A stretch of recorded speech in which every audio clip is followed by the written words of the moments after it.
సమస్య చెప్పటం కాదు, ఇక్కడ ఇక్కడ సమస్య చెప్పటం కాదు, పరిష్కారం చూపించడం జరిగింది.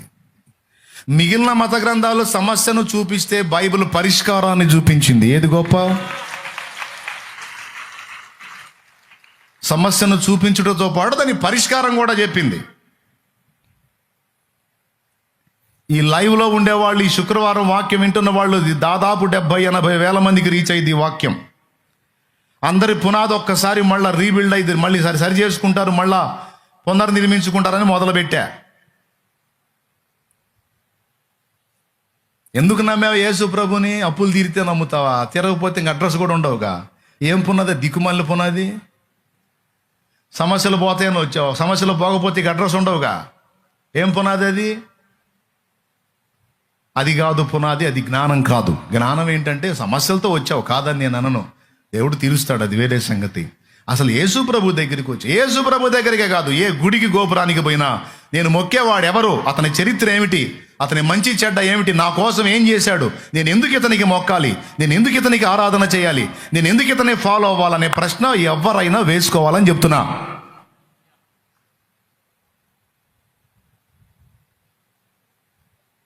ఫలానా ఆయన మా కులదైవం. ఎప్పుడు మీ కులం పుట్టింది? మీ కులానికి ఎప్పుడు దేవుడు అయ్యాడు?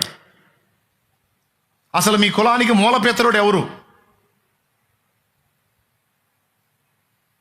కాదండి, మా తాతోళ్ళు అందరూ కూడా ఆయన మన కులదైవం అన్నారు, అందుకనండి. అసలు మీ కులం ఎప్పుడు పుట్టింది? మీ కులానికి మూలపితరుడు ఎవరు? వాడి పేరేంది? కులం ఎప్పుడు పుట్టింది? కులానికి మూలపితరుడు ఎవరు? వాడు ఏ రకంగా ఉన్నాడు, ఏ రంగులో ఉన్నాడు, ఏ రూపంలో ఉన్నాడు, ముక్కెట్టుంది, వాడికి 2 ముక్కులు ఉన్నాయా, ఒకటే ముక్కుందా?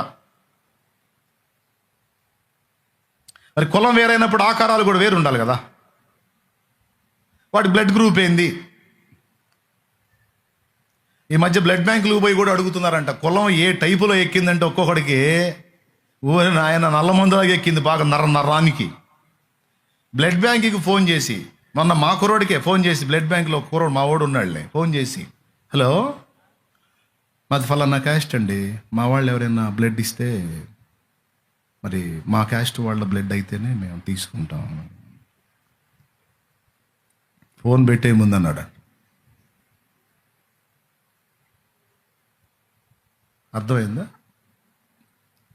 ఏం కావాలంట వాళ్ళకి? వాళ్ళ క్యాస్ట్ ఓడిది కావాలంట, వాళ్ళ క్యాస్ట్ ఓడిది వాళ్ళకి, వాళ్ళ గ్రూప్కి సెట్ అవ్వాలంట. మళ్ళీ ఫోన్ చేశారు, ఏందండి ఇచ్చి రాకపోతారు.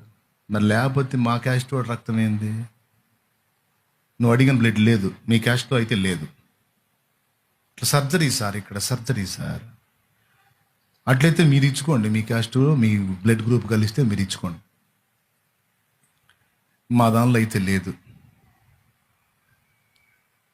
ఎంత దుర్మార్గం, ఎంత దరిద్రంగా, ఎంత నీచంగా తయారయ్యారో చూడు ఆ కులగజ్జి విషయంలో. ఏందా సౌండ్?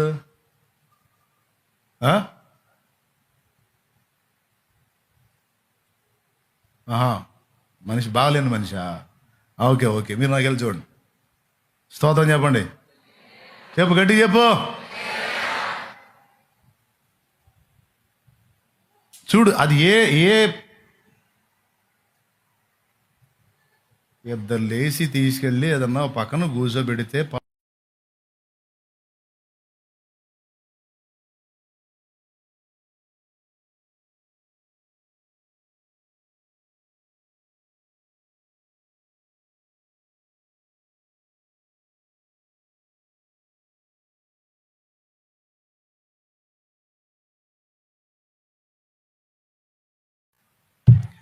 ఇటు చూడండి, ఏముంది ఆడ, చూశారుగా. ఏంది మీకు వచ్చినట్టు చూస్తున్నారు ఏంది? ఇటు చూడండి. దేవునికి స్తోత్రం కలుగునుగా. ఎక్కడొచ్చాగాం? ఫిట్స్ దగ్గర వచ్చాగా.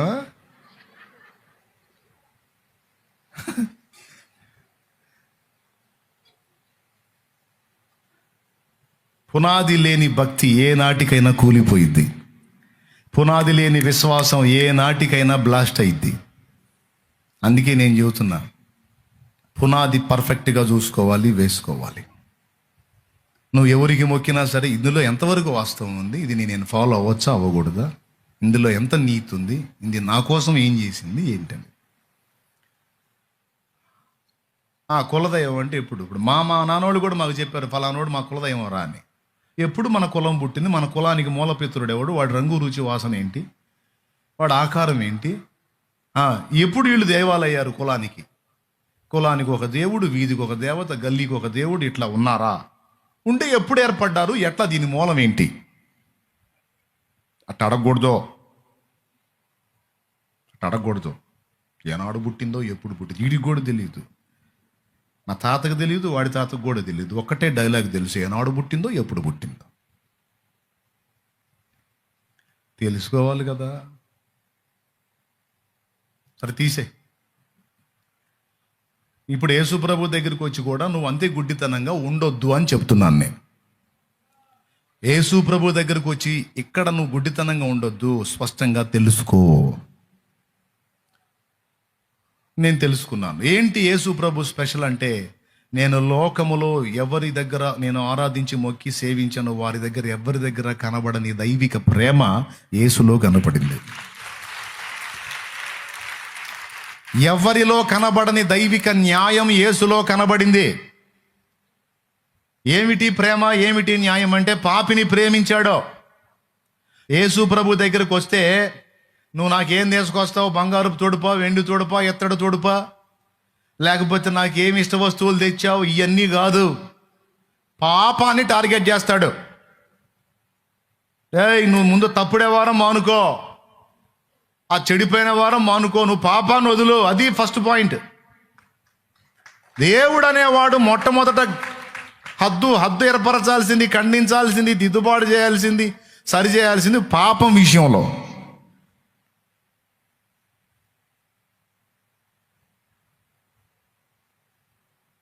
గతంలో నేను ఆరాధించాను, పొద్దున్న భక్తి, సాయంత్రం ముక్తి, ఏం కాదు, అన్నీ తీసేస్తారు, అన్నీ పోతాయి, ఏం కాదు.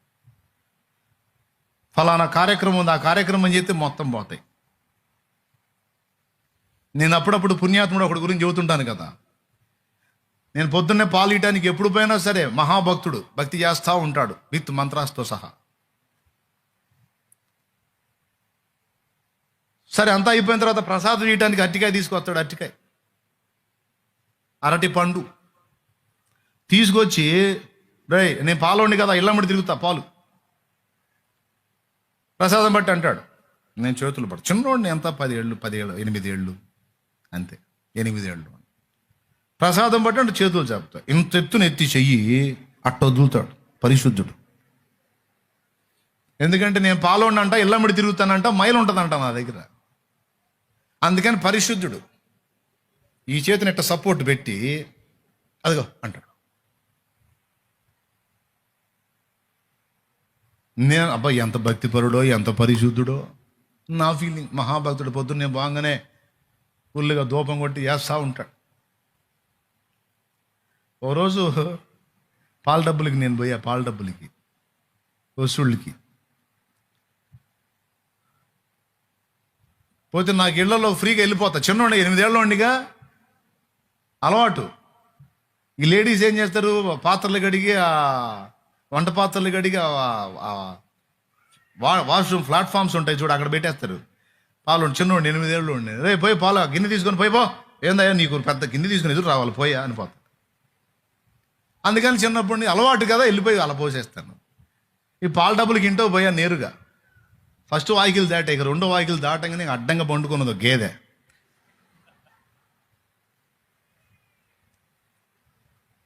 ఎవరా గేదె అంటే భక్తుడు గేదె. పొట్ట పీపలాగా ఉంది, పీప మొత్తాన్ని పోసి, ఏంటిది మందు ఫుల్గా పోసి, ఆ చెడిబడి తిని, ఆ ప్లేట్ అక్కడ ఉంది, ఆ సీసా అక్కడ ఉంది, బడి దొల్లాడుతూ ఉన్నాడు.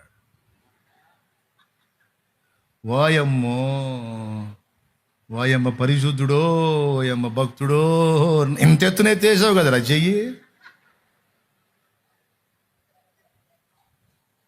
మరి ఇదేందిరా?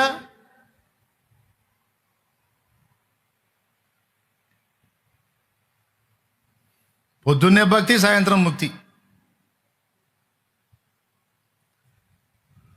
ఎక్కడ పాపము నుంచి విడుదల పొందింది? ఎక్కడ పాపం మానుకుంది? ఎక్కడ కనీసం దాని విషయమే ఆజ్ఞేది? దాని విషయమే గద్దింపేది, హెచ్చరికేది? దానికి ప్రాయశ్చిత్తం ఏది? కానీ బైబిల్ గ్రంథంలో యేసు ప్రభు దగ్గరికి వచ్చినప్పుడు ఫస్ట్ ఖండించేది ఎన్నో తెలుసా? ఇక నువ్వు పాపము చెయ్యకు. బేతెస్దా కోనేటి దగ్గర 38 సంవత్సరాల జబ్బుతో పడున్నోడిని బాగు చేసి స్వస్థపరిచి, ఏయ్ ఇదిగో స్వస్థత నొందితివి, మరి ఎక్కువ కీడు నీకు కలుగకుండాన్నట్లు ఇక నువ్వు పాపము చెయ్యకు అని పాపాన్ని ఖండించిన వ్యక్తి ప్రభు అయిన యేసుక్రీస్తు. అమ్మా, నీ మీద ఎవరు రాయి వేయలేదా? నిన్నెవరూ శిక్షించలేదా? ప్రభువా, నన్నెవరూ